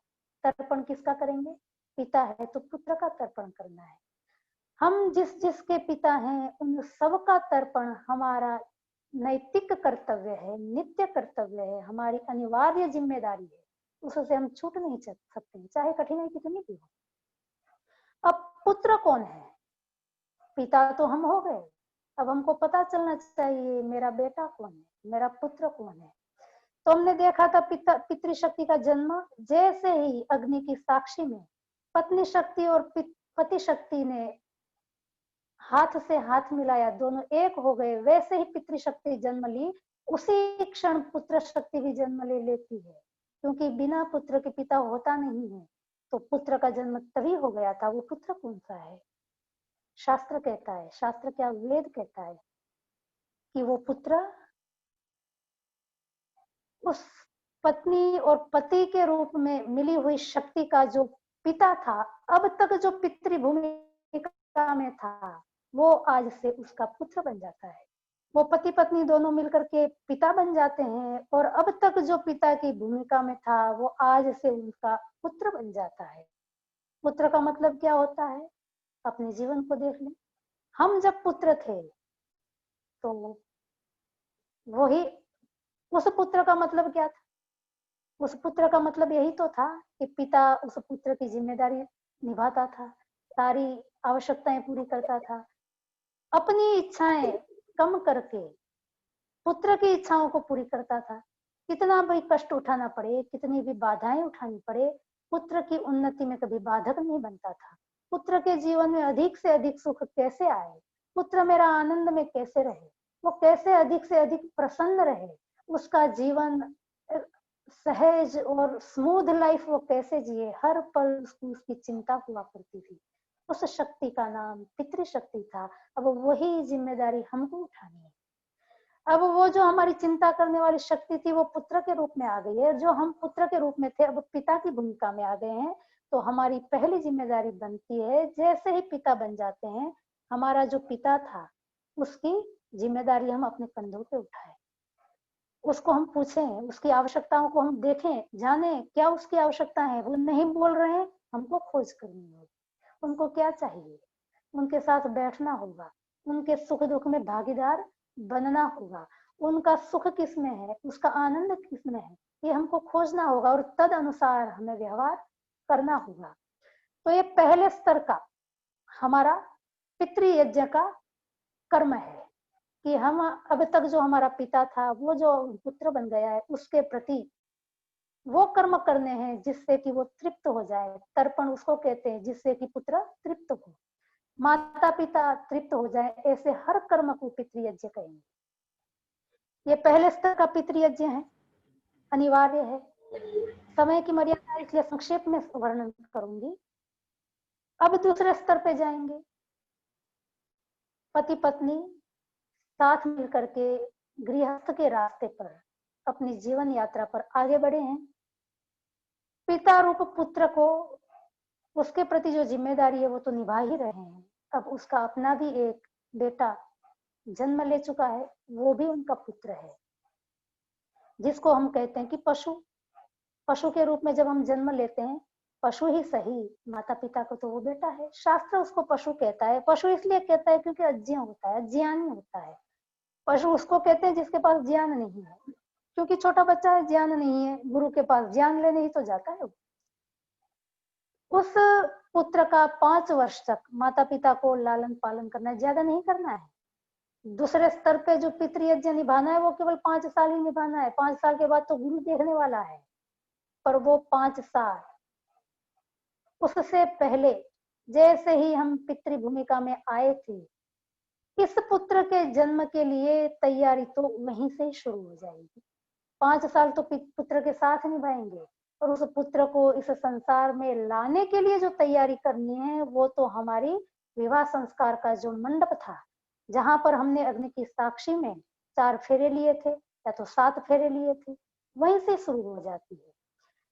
यदि हमने पितृयज्ञ ठीक किया है, आज आप संसार में देखेंगे तो सबसे पहली शिकायत क्या मिलती है परिवारों में? प्राय करके माता पिता कहेंगे, बेटा हमारा, जो बुजुर्ग माता पिता है, कि बच्चे हमारी सुनते नहीं, बच्चे हमारे हिसाब से चलते नहीं है। बुजुर्ग माता पिता की शिकायत होती है। जो माता पिता की भूमिका में है, जिसका बच्चा भी छोटा है, उनको समस्या होती है कि बच्चे हमारे उद्दंड होते जा रहे हैं, बच्चे बड़े ही चंचल होते जा रहे हैं, बिल्कुल नहीं सुनते। उनको भी वही शिकायत जो उनकी शिकायत उनका पिता कर रहा था, वही शिकायत वो अपने बच्चों की कर रहे हैं। सबको एक ही शिकायत है, कोई सुनता नहीं है। क्यों शिकायत है? क्योंकि किसी ने सुनाया ही नहीं। पितृयज्ञ के जो शुरुआत के क्षण है वो हम चुक जाते हैं। यदि हम पितृयज्ञ करते पहले से ही तो ये शिकायत नहीं होती, पर हम पितृयज्ञ करना भूल गए। शुरू के जो क्षण होते हैं, विवाह होने के बाद जो पति है, जो पत्नी है, ये भूल जाते हैं कि हम पिता भी हैं। कोई उसको बताने वाला भी नहीं है, उनको जानकारी भी नहीं है। और मान लो कोई जानकारी दे भी दे, पर उस क्षण में जो मानसिक एक अवस्था होती है, उस अवस्था बहुत चंचल होती है, उन्माद पूर्ण होती है, उसमें पितृयज्ञ लुप्त हो जाता है। जो व्यक्ति उस क्षण को सावधानी से निभा लेता है, यजन कर लेता है, सावधान हो जाता है, तो उसको ये शिकायत नहीं रहती कि मेरा बच्चा नहीं सुनता है। उसका बच्चा संसार में किसी भी कोने में चला जाए, वर्षों के बाद उसको मिले, उसके बावजूद भी उसको ये शिकायत नहीं होगी कि मेरा बच्चा मेरी नहीं सुनता है। क्यों? उन्हें तर्पण किया था, पितृयज्ञ किया था। क्योंकि ये पितृयज्ञ है। यजन हमेशा ही शुद्ध द्रव्यों से किया जाता है। हम जब सामान्य अग्निहोत्र भी करते हैं घर पर, तो जो आहुति देते हैं उसमें महर्षि दयानंद सरस्वती जी ने विधान किया है, शास्त्रों का विधान महर्षि जी ने हमको सुनाया है कि जो भी उसमें द्रव्य डालेंगे आहुति के रूप में वो शुद्ध होने चाहिए, पवित्र होने चाहिए, सड़े गले नहीं होने चाहिए, पुष्टिदायक होने चाहिए, मधुरता देने वाले होने चाहिए, सुगंध फैलाने वाले होने चाहिए। अत्यंत सावधानी के साथ उसको डालना है, सजगता के साथ डालना है, श्रद्धा के साथ डालना है, प्रेम के साथ डालना है, पति पत्नी दोनों को मिलकर के डालना है। यज्ञ कभी अकेला पति नहीं करता, यज्ञ कभी अकेली पत्नी नहीं करती है। बड़े बड़े जो याग होते हैं, कर्मकांडी लोग जो करते हैं, सोम याग आदि, जो दक्षिण भारत में ज्यादा चलते हैं, उत्तर भारत में तो बहुत कम होते हैं, कहीं होते हैं। उसके मर गई अथवा तो पति मर गया किसी कारणवशात, तो वो अब यज्ञ के अधिकारी नहीं बनते हैं, क्योंकि यज्ञ के लिए नियम है, क्योंकि वो पितृयज्ञ करना है तो पिता शक्ति तो तभी तो बनी रहेगी जब नीचे पत्नी और पति शक्ति का सपोर्ट होगा, क्योंकि दोनों मिलकर के ही तो पितृशक्ति बनी थी। और पितृशक्ति का यजन करना, सारे यजन गृहस्थियों के करने हैं। ब्रह्म यज्ञ है, ब्रह्म यज्ञ तो सबके लिए आ जाता है, पर देव यज्ञ है, पितृयज्ञ है, बलिवेश्वर देव, नृ यज्ञ, अतिथि यज्ञ है, सबके सब यजमान के लिए, पति पत्नी के लिए, दंपति के लिए है, इसलिए जोड़े में ही करना है। अकेला पति रूठ करके अपना यज्ञ कुंड अलग जलाए, पत्नी रूठ करके अपना अलग यज्ञ कुंड जलाए, तो समझ लो उस यज्ञ के अंदर धुआं उठेगा, वो सुगंध नहीं देगा, वो पुष्टि नहीं बढ़ाएगा, वो आनंद नहीं देगा, न उनको करने वालों को आनंद देगा, न देखने वाले को आनंद देगा, क्योंकि वो यज्ञ ही नहीं है। यज्ञ तो पति पत्नी शक्ति मिलकर के करती हैं। और गार्हपत्य अग्नि में यज्ञ किए जाते हैं, सारे के सारे यज्ञ गार्हपत्य अग्नि में किए जाते हैं। गार्हपत्य अग्नि दंपति ने मिलकर जलाई थी, गार्हपत्य अग्नि उसको कहते हैं जो विवाह के समय पति पत्नी मिलकर के जलाते हैं, वो अग्नि गार्हपत्य अग्नि कहलाती है। और ये शास्त्रीय विधान है जो आजकल हम पालन नहीं करते, हमको पता भी नहीं है। वो गार्हपत्य अग्नि अंत तक, अंतिम सांस तक, चाहे पति, क्योंकि अंत में दो में से कोई एक जिंदा होगा, तब तक वो जलनी चाहिए, बुझनी नहीं चाहिए। इसलिए तो दोनों समय अग्निहोत्र का विधान है, उसी गार्हपत्य अग्नि के अंदर अग्निहोत्र किया जाता है, जिससे कि सुबह की अग्नि शाम तक बनी रहे, शाम की अग्नि फिर सुबह तक बनी रहे। उसको संभाल के रखना होता है, संकल्प की अग्नि है, वो साधारण अग्नि नहीं है। तो यज्ञ हमेशा दंपति को मिलकर के करना है, तो ये पितृयज्ञ भी दंपति को मिलकर के करना है। अब बच्चे हमारे अच्छे नहीं, बच्चे हमारे सुनते नहीं, क्योंकि हमने बच्चे को कभी सुनाया नहीं। सुनाने का जब समय था, आपने महाभारत की कहानी सुनी है, मलालसा की कहानी सुनी है, शिवाजी की कहानी सुनी है, वो सब कहानियां क्या बताती हैं? जीवन के पितृयज्ञ के जो आरंभिक क्षण थे, उसको जो जितनी सजगता से जी लेता है, उसको बाद में शिकायत नहीं होती। हम जैसे पुत्र निर्माण करना चाहते हैं, पुत्र अर्थात पुत्र भी पुत्री भी, जैसे संतान चाहते हैं, उसकी शुरुआत हमको वहीं से ही करनी होती है, वहीं से ही सजगता बनानी होती है। उसमें हम भूल जाते हैं और हम आहुतियां डालना ही भूल जाते हैं, या तो गलत आहुतियां डाल देते हैं। यज्ञ में या तो आहुति डली नहीं, या तो गलत डल गई, डली नहीं तो कोई परिणाम आना ही नहीं है, और गलत डल गई है तो गलत ही परिणाम आना है, वो धुआं ही करेगी, और धुएं से यजमान की ही आंखें चलेगी। तो आज हमको जो शिकायत है, वो परिस्थितियां ये बता रही है कि जरूर पितृयज्ञ में कुछ गड़बड़ हुई है। अब जो गड़बड़ हो गई है वो तो भोगनी तो पड़ेगी, स्वीकार करनी चाहिए। जो बीत गया सो बीत गया, पर जो अब है उसमें भी संभल जाए, हम वहां पर भी नहीं संभलते। हम चाहते हैं कि बच्चे संस्कारी बने, पर हम ये नहीं देखते हैं कि बच्चे संस्कारी कैसे बने। बस इतना ही चाहते, बच्चे संस्कारी बन जाए, कोई विद्वान आए मेरे बच्चे को संस्कारी बना दे, कहीं शिविर लगे मेरे बच्चे को मैं शिविर में भेज के संस्कारी बना दूं। पर कभी ये विचार आता है कि मैं बच्चे को संस्कारी बनाने के लिए खुद संस्कारी बन जाऊं, जो संस्कार मैं बच्चों को देना चाहता हूँ उसका आचरण मैं खुद करने लग जाऊं। क्योंकि बच्चों में स्वाभाविक प्रवृत्ति है, नैसर्गिक प्रवृत्ति है, उसको आप जितना बोल करके बताओगे वो समझ में नहीं आता है, जितना आप करोगे वो समझ में आता है। आप बोल कुछ भी लो, पर जो आप करोगे बच्चा वही करेगा। इसलिए हम यदि बच्चे को संस्कारी बनाना चाहते हैं तो हमको सजग होना होगा, हम वही करें जो हम बच्चों से करवाना चाहते हैं। हम चाहते हैं कि बच्चा हमारा दोनों समय यज्ञ करे, हम दोनों समय यज्ञ करें, हम ही तो यज्ञ नहीं कर पाते। एक समय यज्ञ करें, हम भी एक समय यज्ञ करें, हम भी तो आर्य समाज में जाके यज्ञ करते हैं, घर पे हमको भी समय फुर्सत नहीं मिलती है। हम चाहते बच्चा जल्दी सो जाए, जल्दी सुबह जगे, हम भी जल्दी सो जाए, सुबह जल्दी जगे। हम चाहते हैं बच्चा मूवी ना देखे, गाने ना सुने, हम भी उसका बंद करें मूवीज देखना, गाने सुनना। हम अपने आप को नियंत्रित करना नहीं चाहते, हम चाहते हैं मेरा बच्चा अच्छा बन जाए। संभव नहीं है, पितृयज्ञ करना पड़ेगा। यज्ञ के अंदर हर क्षण जलना होता है, क्योंकि यज्ञ उस आहुति का नाम है जो अग्नि के अंदर जल जाती है। वो आहुति नहीं जो अग्नि के बाहर गिर जाती है, वो यज्ञ नहीं है। तो हमको भी तपना होगा, नहीं तपेंगे तो हम पिता नहीं, पितृयज्ञ नहीं बनेगा। यज्ञ नहीं है तो परिणाम नहीं आएगा। तो हम सावधान हो जाएं।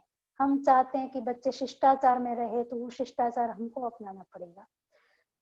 जो जो भी नियंत्रण बच्चे पे चाहते हैं उसकी लिस्ट बना दे और अपने जीवन में थोड़ा झांक ले। दोनों, पति भी पत्नी भी। यदि एक के जीवन में है, एक के जीवन में नहीं है, तो बच्चे के जीवन में आ भी सकता है वो संस्कार, नहीं भी आ सकता है। तो दोनों को मिलकर के यज्ञ करना है, तो इस संकल्प भी दोनों को ही करना होगा कि हम किस तरह से जीवन जिए। तो जो दूसरे स्तर का हमारा पितृयज्ञ है, जो हमारी संतान जिसको हमने जन्म दिया है, वो संतान, वो पुत्र हमारा अच्छा होगा, वो तृप्त होगा। तृप्त अर्थात उसके जीवन का निर्माण हम अच्छे ढंग से कर पाएंगे, और अच्छा निर्माण होगा तो अपने आप ही वो तृप्त रहेगा, प्रसन्न रहेगा। उसको लगेगा मन में कि नहीं, मेरे माता पिता ने मुझे बहुत अच्छा इंसान बनाया है, मेरा अच्छा निर्माण किया है। तो समझ लो हमारा दूसरे स्तर का पितृयज्ञ सफल हो गया। तीसरे स्तर का एक पितृयज्ञ वो भी है, माता पिता देख लिए हमने, पुत्र भी देख लिया, बाकी ताऊ है, चाचा है, चाची है, बहन है, भाई है, मौसा मौसी है, बहुत सारे हैं, बुआ है, ये सारे भी पितृयज्ञ के अंतर्गत आते हैं। इनका भी तर्पण हमको करना होता है यथा सामर्थ्य। पिता इसको कहते हैं, तो हमने देखा था रक्षा करने वाली जो शक्ति है। और ये पितृशक्ति पनपती कहाँ है? परिवार में पनपती है। इसका कार्य क्षेत्र परिवार है। परिवार है तो पितृयज्ञ होगा, परिवार नहीं है तो पितृयज्ञ नहीं हो पाएगा। और परिवार का अर्थ क्या है? परितः वृणोते इति परिवार। चारों ओर से जो घेर करके हमको रखते हैं उसको परिवार कहते हैं।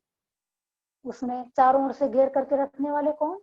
वो सब जो हम पर आश्रित हैं, जिनके हम आधार बने हुए हैं, वो भी तो हमारे इर्द गिर्द ही घूमेंगे।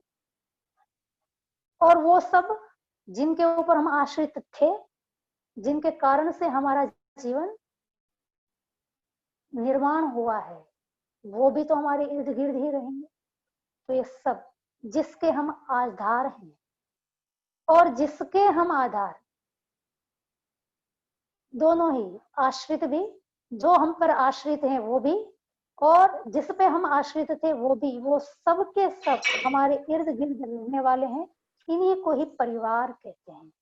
तो परिवार के अंतर्गत माता पिता भी आ गए, बच्चे भी आ गए, पर साथ में ताऊ चाचा भी आ जाते हैं, नौकर चाकर भी आ जाते हैं, क्योंकि वो भी तो हमारे इर्द गिर्द घूमते हैं, उनके भी तो हम आश्रय बने हुए हैं। तो पिता वो रक्षा करने वाली, पालन करने वाली शक्ति है। जो हम, जब तक हम पुत्र थे तो हमारा पालन करने वाली कोई शक्ति थी, हम उसके इर्द गिर्द घूम रहे थे। अब हम पिता बन गए हैं तो हमारे इर्द गिर्द कुछ लोग चल रहे हैं, वो सब के सब हमारे पुत्र हैं।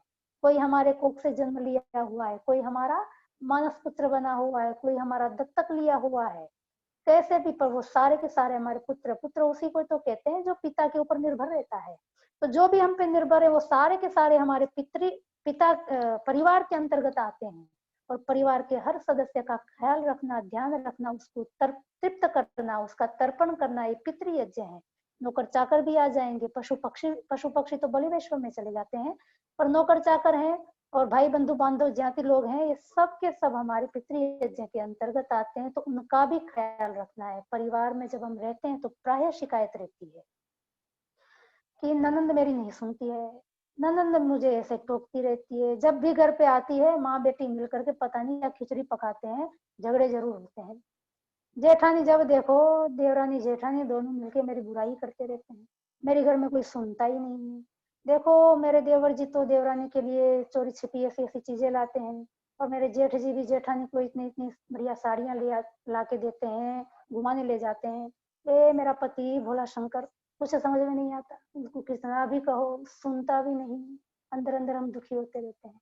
पति भी पत्नी के लिए दुखी होता रहता है कि ये फूहड़ कहाँ से आ गई, कुछ समझती ही नहीं है, कुछ आता ही नहीं है, तो तुम्हें में करेंगे तो यज्ञ में फिर धुआं उठेगा, पितृयज्ञ खत्म हो जाएगा। चुनाव हमने किया था, हर क्षण पे चुनाव के अवसर थे, चुनाव किसने किया? जब भी शिकायत हो एक बार सोच लें, ये जो परिवार मिला है, हमको लगता है कि बस मिल गया और हमको निभाना पड़ रहा है, नहीं, उसका भी चुनाव हमने किया था। जब हम लड़के को क्लिक कर रहे थे ना, तब केवल लड़का ही नहीं था, लड़के के पीछे पूरा परिवार था। हमारी जिम्मेदारी थी पीछे थोड़ा झांक के देख ले, परिवार के हाल क्या है, परिवार में कितने सदस्य हैं, सबके स्वभाव क्या है, क्या कामकाज करते हैं। किसने मना किया था? देखना चाहिए था, देख लिया। इधर लड़की पे क्लिक किया था तो केवल लड़की को ही हम चयन नहीं कर रहे थे, लड़की के पीछे पूरा मेला लगा हुआ था, उसका भी हमने चयन किया है साथ में। चयन हमारा है, यदि गलती की है तो सजा समझ के ही भोग लो, भोगना तो पड़ेगा ही, छुटकारा नहीं है, चलना होगा, रास्ता है, यात्रा है, हम राही हैं, रुक तो सकते नहीं है। शिकायत करते जाएं, रास्ते पे झगड़ते जाएं, अनबन के साथ जिंदगी गुजारें, उसमें आनंद नहीं, थोड़ा सहन करते। चुनाव करते समय मान लो चूक हो गई तो चूक तो हमारी ही थी ना, गलती हमारी थी, शिकायत हम किसको कर रहे हैं, दोष हम किसको दे रहे हैं? वो व्यक्ति जैसा था वैसा था, वो पहले भी वैसा ही था, हमने उसको जान नहीं पाए, वो हमारी मूर्खता थी या तो हमारी अज्ञानता थी। हमारी अज्ञानता का दोष हम दूसरों को क्यों दें? पूरा परिवार का निरीक्षण परीक्षण करके जैसा भी, इसलिए विवाह संस्कार के समय क्योंकि इस पितृयज्ञ में धुआं न उठे, इसके लिए कई शर्तें, कई नियम हैं, सब पति पत्नी को दिलवाए जाते हैं। जो भी वैदिक ढंग से विवाह संस्कार करते हैं उनको पता होता है, उनको बताया जाता है।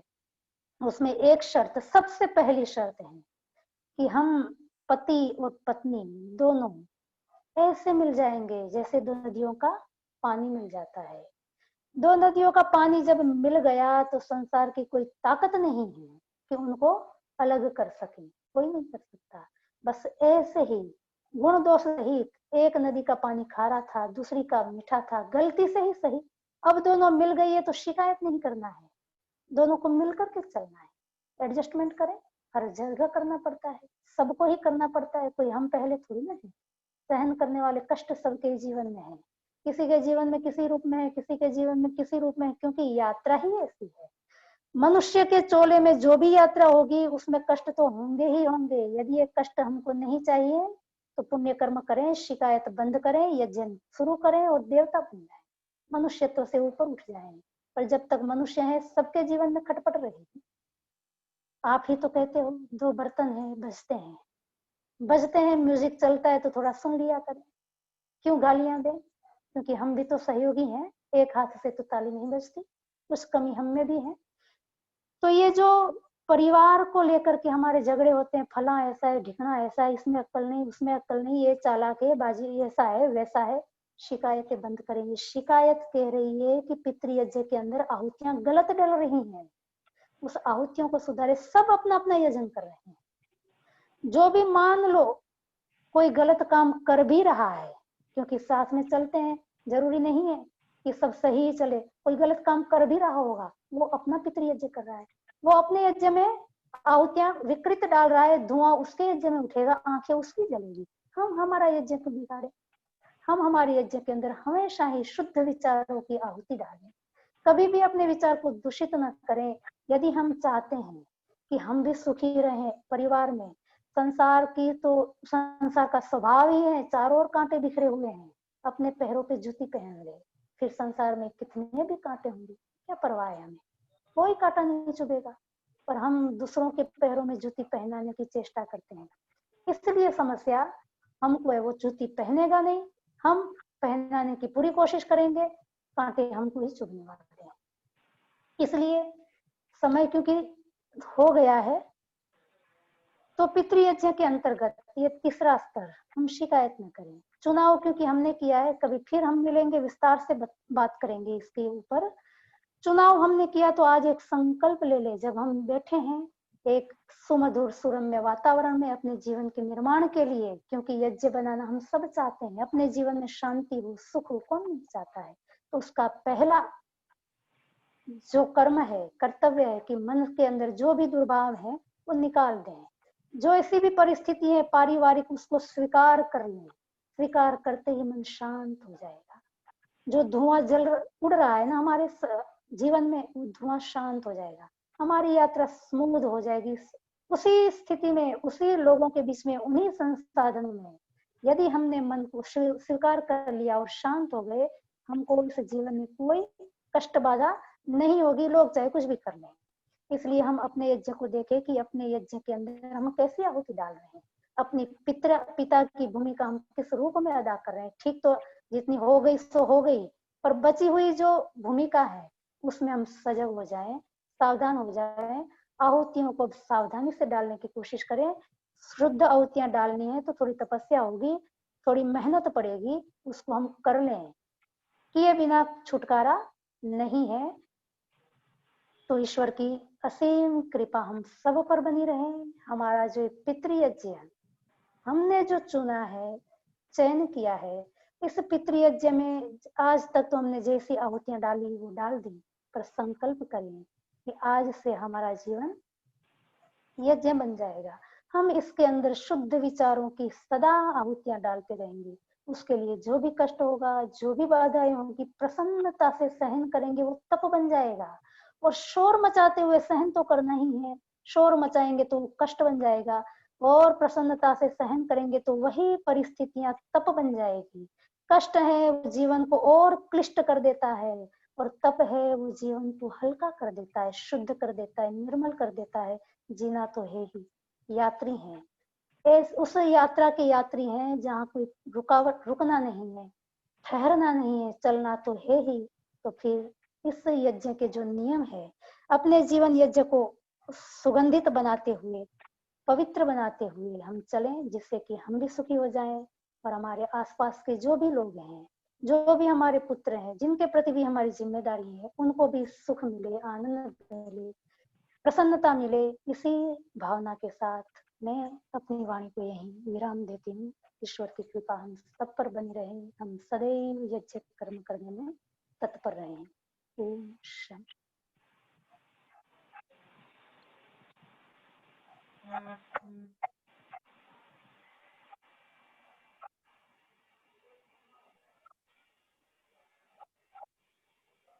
आगे का कार्यक्रम कुछ सूचना आदि।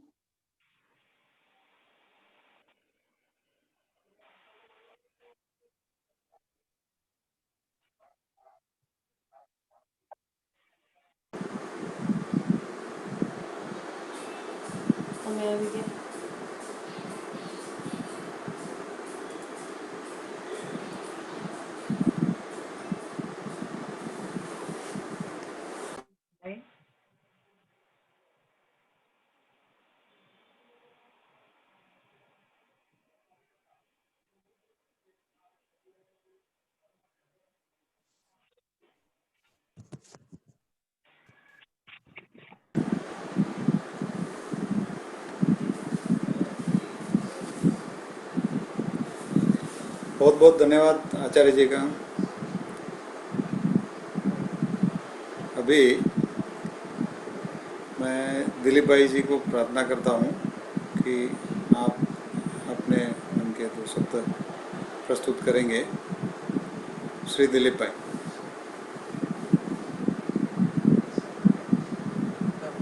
एक જ મિનિટ, હું મારા મોબાઈલમાં જોઈન થાઉં છું.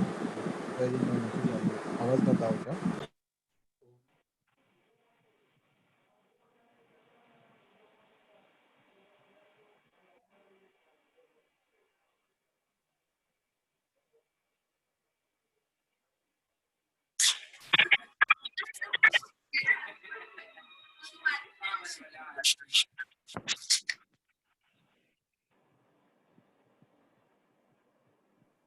दिलीप भाई। ओम। આવે છે? बहुत बहुत धन्यवाद आचार्य शीतल जी का हम सारे परोक्ष श्रोताओं गण की ओर से, आर्य समाज घाटकोपर की ओर से मैं आपका हार्दिक धन्यवाद करता हूं। आपने बहुत ही सरल शब्दों में हमें पितृयज्ञ के बारे में बहुत ही सुंदर उपदेश दिया जो शास्त्रोक्त हैं। आपने जो हमें बताया है वो हम सब पालन करने का अवश्य प्रयास करेंगे। आज श्रावणी का जो ये प्रथम दिवस था उनके लिए हमारी आग्रह को मान देते हुए आचार्य शीतल जी ने हमारा निमंत्रण स्वीकार किया। तदर्थ में आर्य समाज घाटकोपर की ओर से उनका आपका हार्दिक धन्यवाद करता हूं।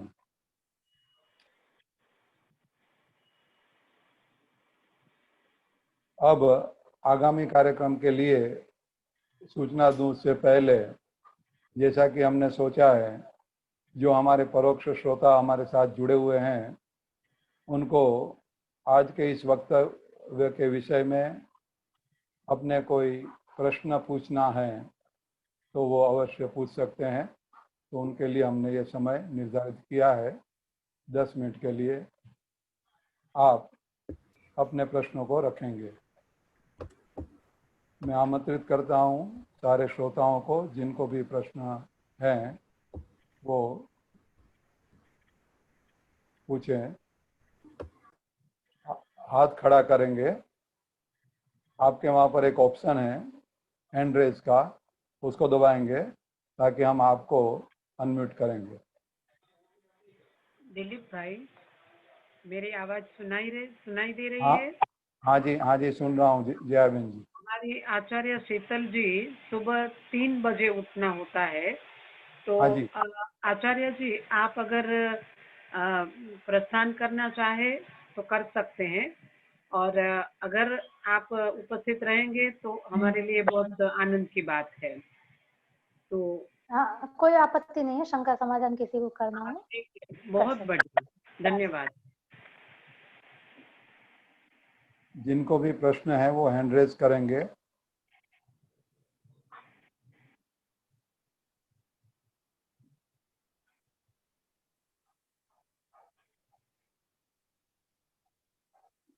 ये हम सब के लिए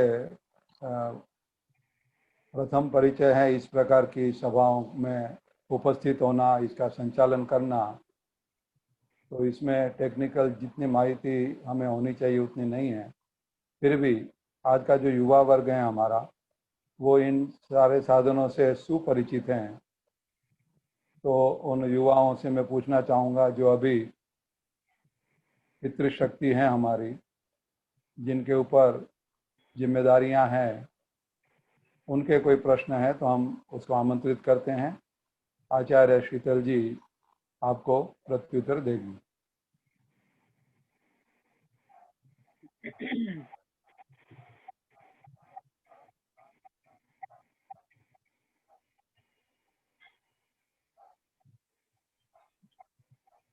आचार्य जी, हाँ जी जया बहन जी कुछ पूछना चाहते हैं। जी, हमारी जो वेदों में उठने की प्रणाली बताई गई है, तो जब आप 3 बजे सुबह आपका जागरण होता है, प्रातः जागरण, और हमारे यहाँ शहरी जीवन में बच्चों का, उनका जो स्टडी का, अभ्यास का जो माहौल है वो 3 बजे सोते हैं, 3 बजे सोते हैं और आप 3 बजे उठते हैं। तो ये जो क्रम आज जो कॉलेज और जो शिक्षण की जो प्रणाली हो गई है, तो बच्चे बहुत दुखी है। इसके लिए इसका कोई उपाय, कोई रास्ता नहीं दिख रहा हमें। हाँ जी, मेरी आवाज पहुंचती होगी? मेरी आ रही है? आवाज आ रही है? हाँ जी। तो अब माता जया बहन जी ने जो एक बात कही कि बच्चों को, आज के बच्चे 3 बजे सोते हैं, 4 बजे सोते हैं, कोई तो 5-6 बजे भी सोते हैं, और मैं 3 बजे जगती हूँ क्योंकि 3 बजे मेरा एक कक्षा भी चलती है, थोड़ा इस कारण से भी मैं जग जाती हूँ। 4 बजे कक्षा होती है तो वैसे भी एक बात जो हमने प्रवचन में करी थी कि रास्ते दो हैं, एक मेले वाला रास्ते है, एक अकेले वाला रास्ता है। तो ये थोड़े मेले वाले रास्ते का ढंग अलग होता है, अकेले वाले रास्ते के ढंग अलग होते हैं। तो ये भेद तो रहेगा कि मेले में क्योंकि मौज मस्ती के साथ जीवन गुजारना होता है, अकेले में कुछ नीति नियम थोड़े कठोर होते हैं। तो फिर भी क्योंकि आज की प्रणाली ऐसी है, हम कोशिश यदि करें तो थोड़ा तो जीवन सुधार हम कर सकते हैं, पर उसके लिए हमको पहले से माता पिता को प्रेरणा देनी पड़ती है, और माता पिता को भी वैसा ही जीवन जीना पड़ता है। सीधी बात है, संस्कार का आदान करने का एक ही तरीका है कि जैसे हम संस्कार डालना चाहते हैं वैसे हम जिए। पहले दिन बच्चे की आंख खुलती है इस जीवन में, उसी दिन से माता पिता यदि सुधर जाएं, पहले जैसे भी थे वैसे थे, तो भी बच्चे व्यवस्थित हो सकते हैं। पर क्योंकि ये बच्चे बिगड़ते हैं, उससे पहले तो माता पिता बिगड़ते हैं। बच्चे बिगड़ना बहुत समस्या नहीं है, सब बच्चे बिगड़ने के पीछे बड़ी समस्या है माता पिता का बिगड़ना। तो इसलिए बच्चे तो जैसे हमने खाद पानी डाले हैं उसका एक प्रतिफल के रूप में है। तो हमने खाद पानी डालने में गलती कर दी है, तो जो आदत पड़ गई है उसको हम समझा सकते हैं, कोशिश कर सकते हैं, लाभ हानि दिखा सकते हैं। उसमें कुछ बच्चे यदि सुधर गए तो सुधर गए, पर जो नई पीढ़ी है उसको हम पहले से ही सावधान कर सकते हैं। जैसे आप करती हैं, आपका काम ही यही है कि नए जो युवा लोग हैं उनको प्रेरित करना, बहुत अच्छा काम है। उससे क्या होगा कि नई जो पीढ़ी आएगी वो अत्यंत सजग और शुद्ध होगी, संस्कृत होगी। तो ये जो संस्कार का काम है वो इतना आसान नहीं है कि बस स्विच दबाओ संस्कार बदल जाते हैं, स्विच दबाओ संस्कार मिट जाते बन जाते, ऐसा नहीं है। ये तो तपस्या का काम है, लंबे समय तक चलने वाला काम है, जिसमें हमको खुद भी वैसे जीना पड़ता है। धीरे धीरे व्यक्ति को हम मोड़ पाते हैं।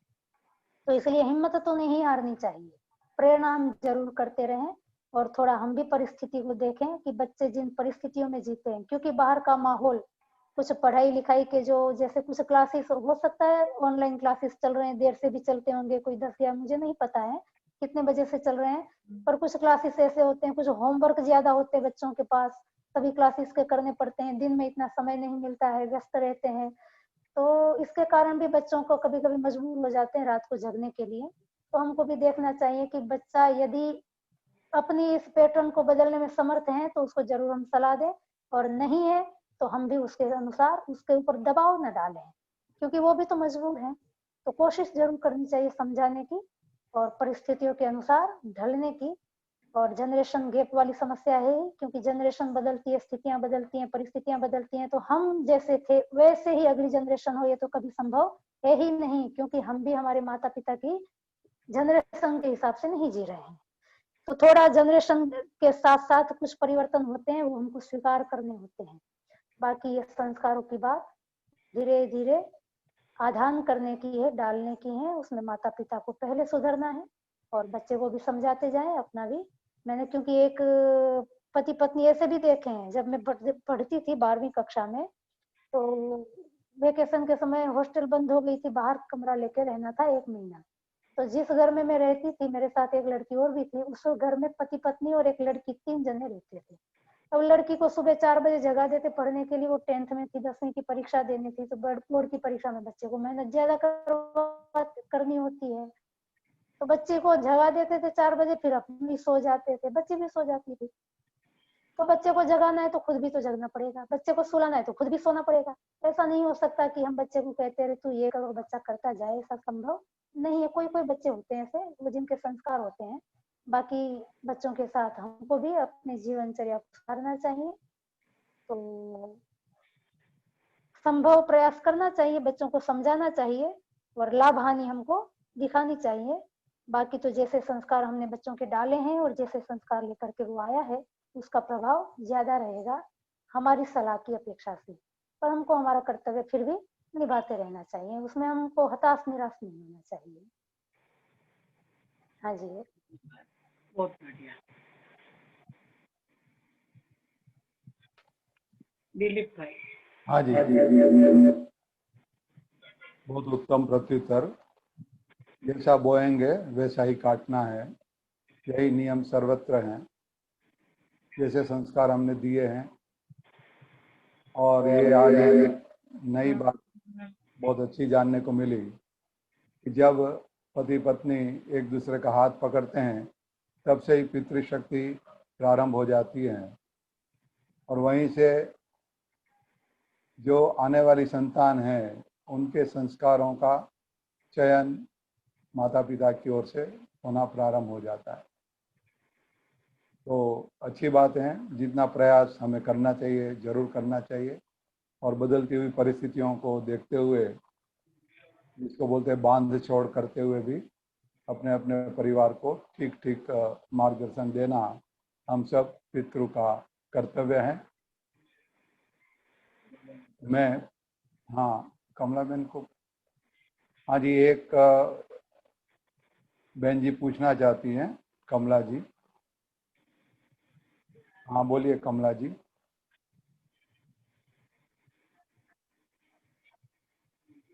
एक हैंड रेस हुआ है हमारे सामने।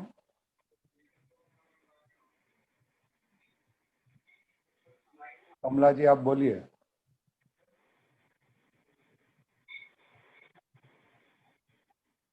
ओम।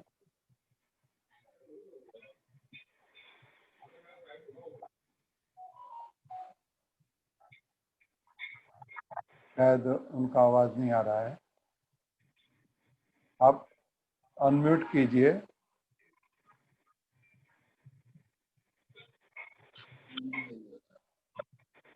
हाँ दिलीप जी। हाँ आए बोलिए।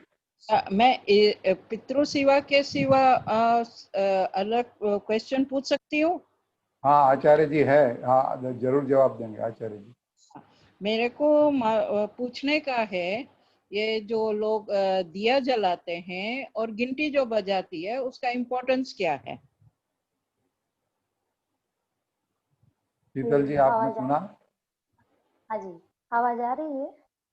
हाँ आ रही है। हाँ मेरे आवाज आ रही है आचार्य जी। हाँ जी। वैसे जो हमारी प्राचीन पुस्तक है वो ऋग्वेद मानी जाती है, और सारे संसार ने स्वीकार किया है ऋग्वेद सबसे प्राचीन है। और ऋग्वेद का, वेद वाणी का इस पृथ्वी पे जब प्रादुर्भाव हुआ तो सबसे पहले शब्द जो थे वो है अग्निम ईड़े, हम अग्नि की उपासना करें, मैं अग्नि की उपासना करता हूँ।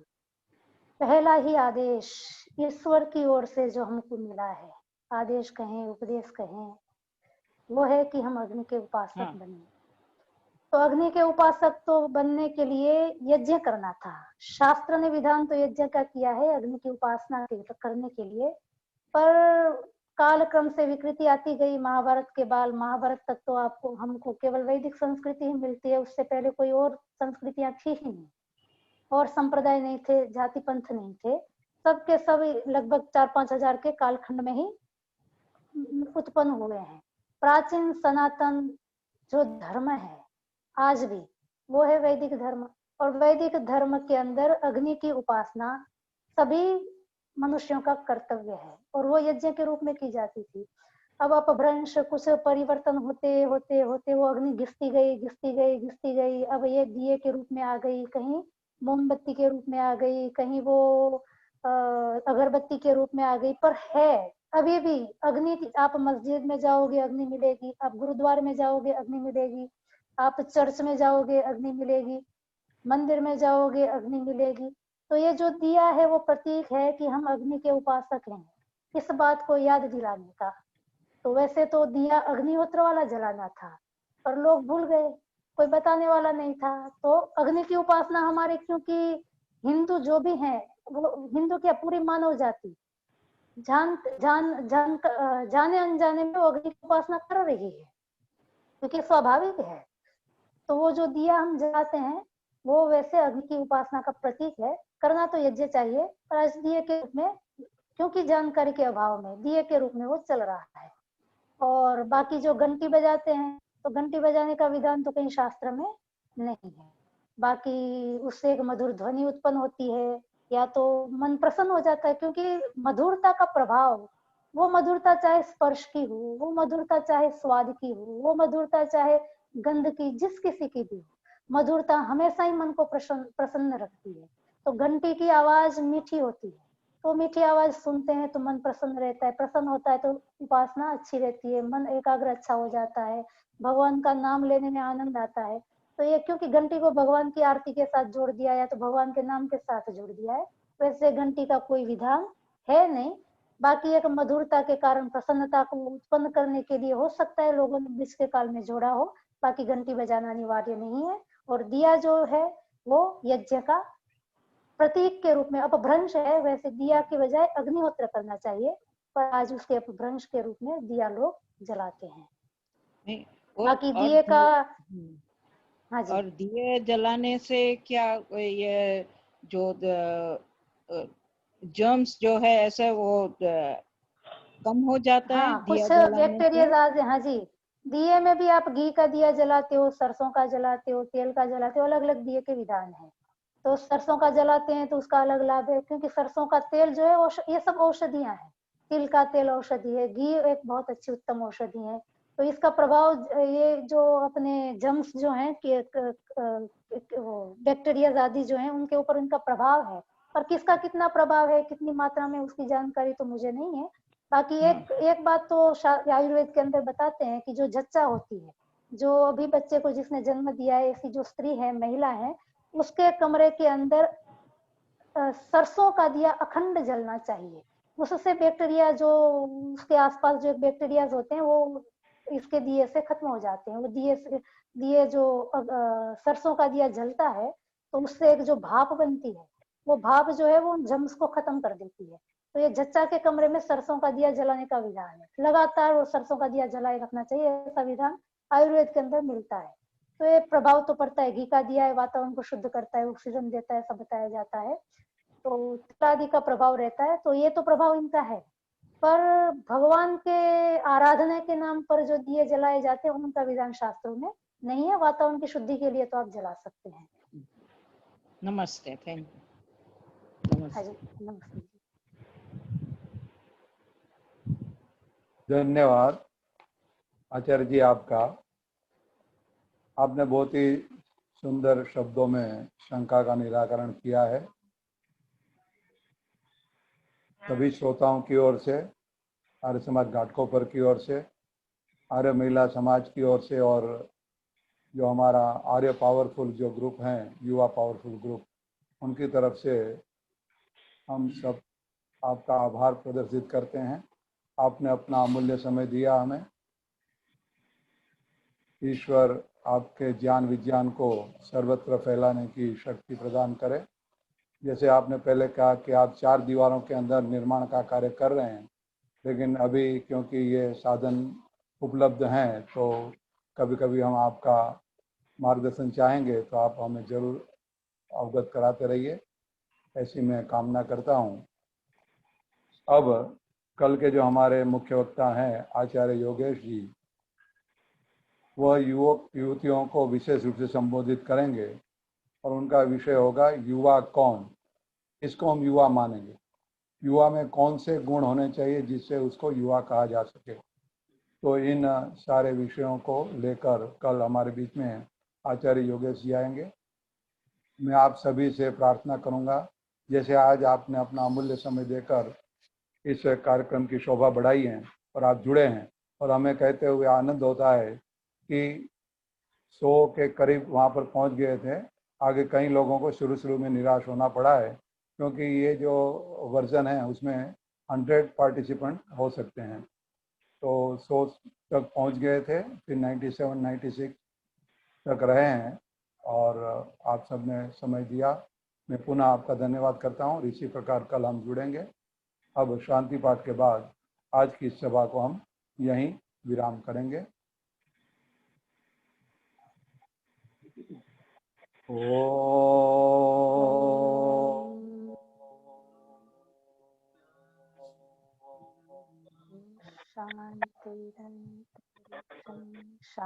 जौ शांतिरंतरिक्षम शांति पृथिवी शांति आप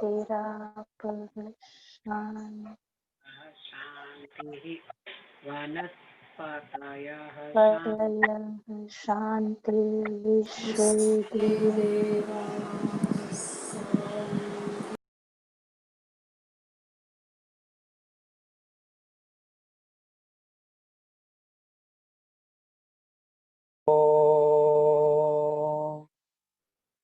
शांति शांति